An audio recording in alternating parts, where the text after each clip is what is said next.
আমরা বলেছি শেখ হাসিনার বিচারে কোনো রকম বিলম্ব হচ্ছে না।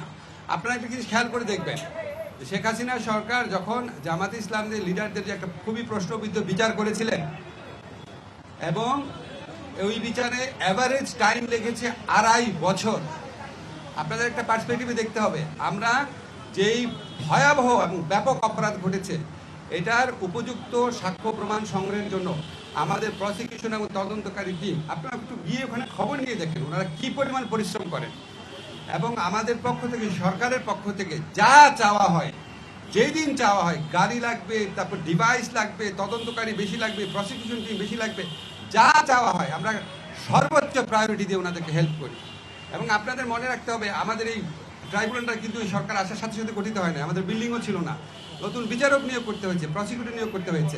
ওনারা অভিযোগ করেছেন, আমরা যখন যুক্তিগুলো দিয়েছি তখন ওনারা আর কোনো কথা বলেন নাই, তো আমরা ধরে নিয়েছি আমাদের কথাটা ওনারা বুঝতে পেরেছে। আমার এটা নিয়ে তো রোড ম্যাপটা ঘোষণা করতে কতদিন টাইম লাগতে পারে এটা তো আলোচনা হয়নি, এটা আমাদের প্রধান উপদেষ্টা সিদ্ধান্ত নেবেন।